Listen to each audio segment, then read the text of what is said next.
So now we turn to consider the very first choice for entrepreneurial strategy, and that is choosing your customers.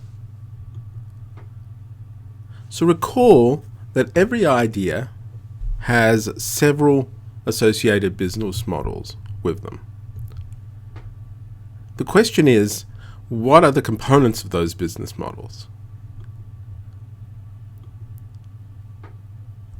Basically, the components are constellations of technology, customers, competition, and identity. The interesting thing that you have to do is to choose amongst those business models, which means choosing amongst those constellations to pursue the one that best fits your idea. The way you do that is ensure something that we call coherence. That is, you want your customer choice to influence your technology choice, to influence your choice of competition, to influence your choice of identity, and for that choice to fit in with your initial customer choice in the first place. So a constellation ensures that everything kind of makes sense. To understand this, consider the initial strategy of Amazon.com. Its choice of customer, right at the start, was books. It was going to sell books. Okay? Remember that Amazon's core idea was selling things online. It was very big. It was a big idea. But instead of trying to sell everything all at once, the initial focus was on book sales. Obviously, the mechanism by which it did this was to invest in technologies that made it very easy for that store to exist. That is, technologies such as being able to check out and add to cart and things like that, which at the time were very novel, but also search capabilities as well to allow customers to find these books in the first place. That was always a priority for Amazon. Their competition was very clear. They were competing with other booksellers. At the time, the two biggest in the United States were Barnes & Noble and Borders. They were both bricks and mortar stores. So Amazon's competition for them was with a different means of getting the books to customers, but also a different means by which the customers might actually search for the books in the first place. And its identity, which is something we might discuss more in a future lecture, it was very simple. It was going to be competitive on price. So this was a choice, by the way. Amazon could have chosen to have a very wide selection of books and to charge premium prices for the books that were really hard to find, or charge a premium because it was perhaps more convenient for certain customers to actually use a shop online than go down to a bookstore to buy something. But that's not what they did. Instead, they decided to be large and to have scale. That's where the word Amazon.com comes from, connoting something large. And so they committed to things like everyday low prices. That is, you wouldn't pay more than you would in a bookstore. And later, of course, they committed to being a store for everything. But when it came to books, that was firmly to have the long tail of books. One of the things they had that was an advantage with their technology is they weren't limited by the size of the store, which would limit you to 50,000 titles, or maybe 100,000 titles if you're a really large store. Well, Amazon at launch could have several million. So it was a whole different ball game. And that became part of its identity. And pushing on that, they initially actually wanted to call themselves Relentless.com. You might want to click on Relentless.com or not, search for it and see where that takes you these days. So all this made sense in a certain coherent pattern, which is a theme we'll be revisiting time and time again. The other theme I want to push is focus. Focus comes up in every mentor meeting as part of the Creative Destruction Lab. That's basically what those meetings are all about, is that there are 100 things that a startup could wake up and want to do of a morning, a founder, for instance, and you need to choose which are the 3 things that are going to get your priority. The same thing comes with regard to entrepreneurial strategy. One thing that entrepreneurial firms do not have the luxury to do, that perhaps their larger established counterparts can do, is pursue multiple strategies at the same time. Sometimes this is a matter of resources. They just don't have the time, money, etc. to be able to do more than one thing. That means focus is a way of economizing on those scarce resources. The other thing is that it's very hard to send messages to the world regarding what you are doing if you're all over the place.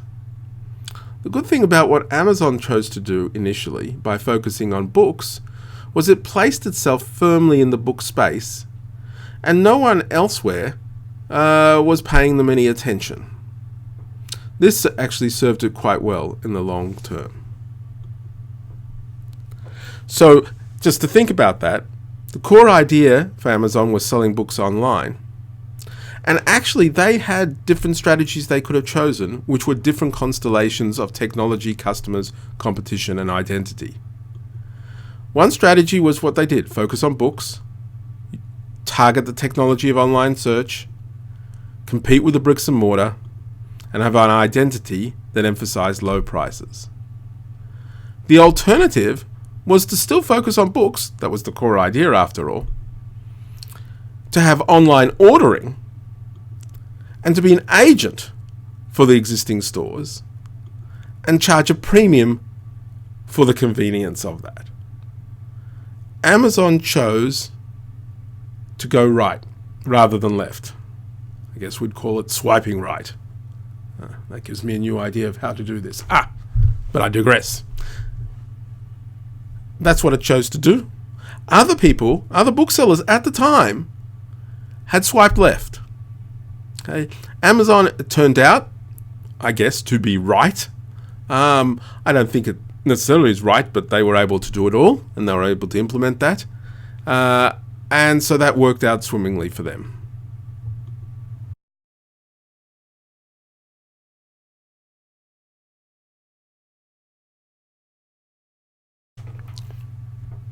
A core idea in thinking about how to choose customers is something we call the market S-curve.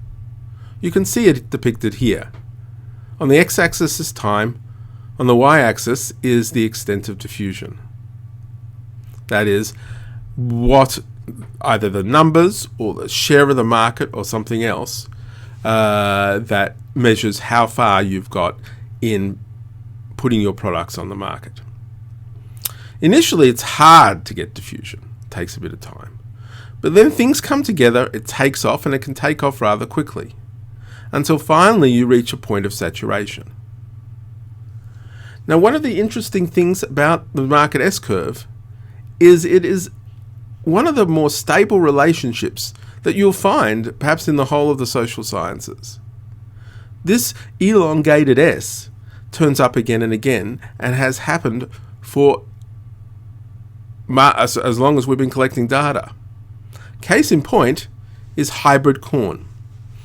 Hybrid corn was developed in the 1930s, essentially by cross-breeding, if that's the right word there, cross-breeding corn. You were able to develop strains that had higher yields.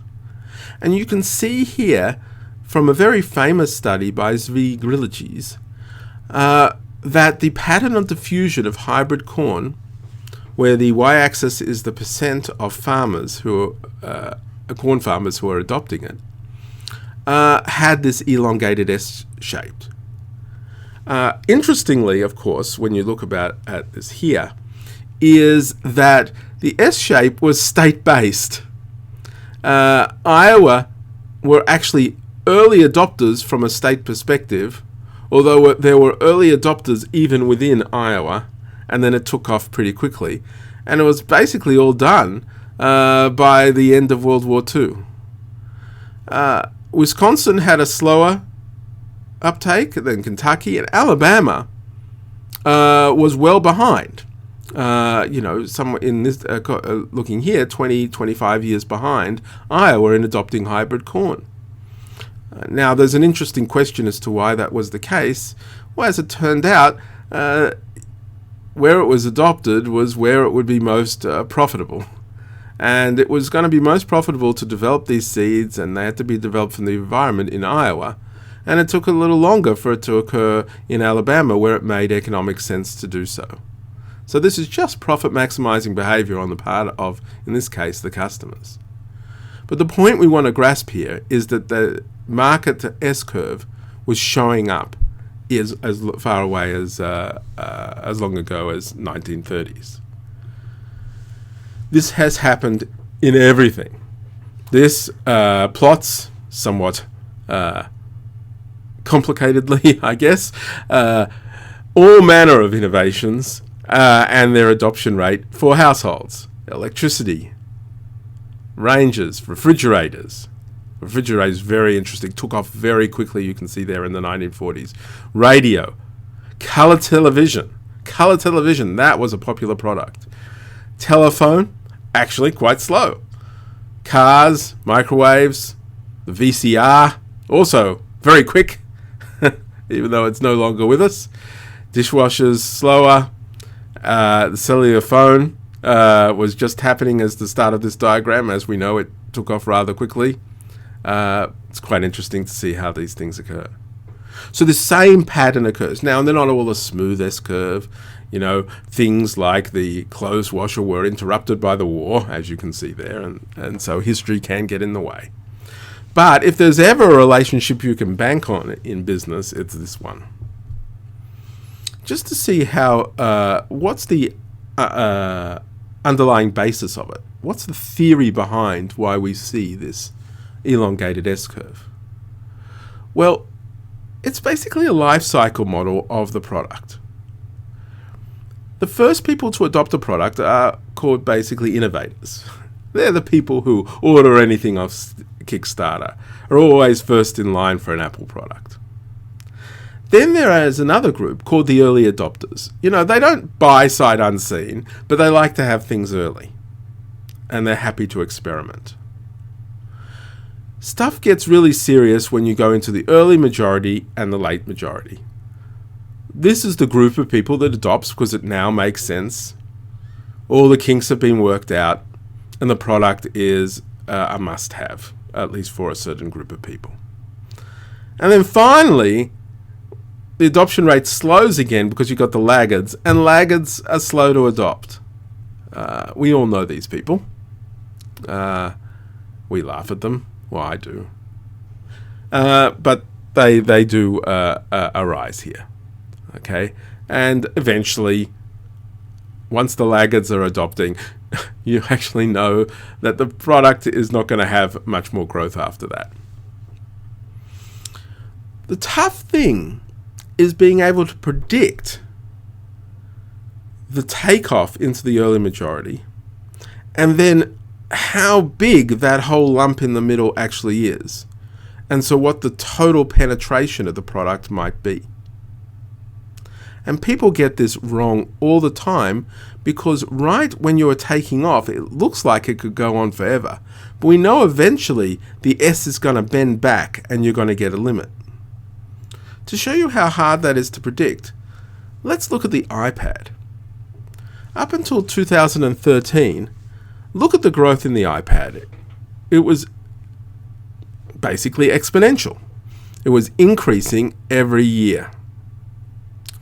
But what's interesting is what happened after that. The growth slowed.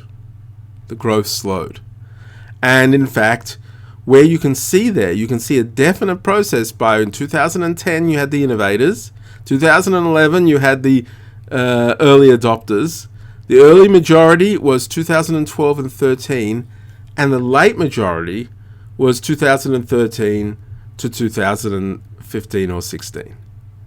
And then the iPad hit some steady equilibrium that was basically based on, existing customers needing to replace their iPad or not.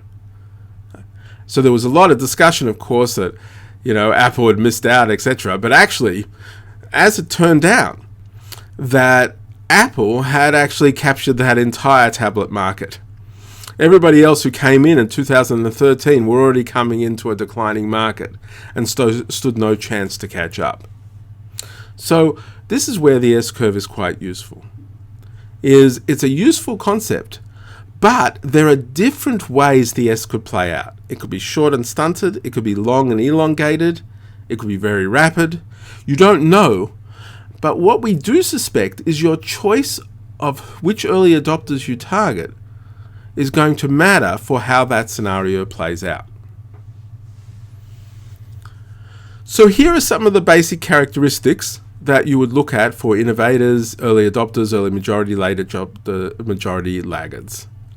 This might be useful to come back and look at if you were thinking about the full trajectory of formulating your strategy. And here is a more amusing one of that. Apparently when Ashton Kutcher has a product, then you know something about it. When you find a Costco or Sam's Club, it's like the end of the road. There might be truth to that. There's no empirical evidence to justify that whatsoever.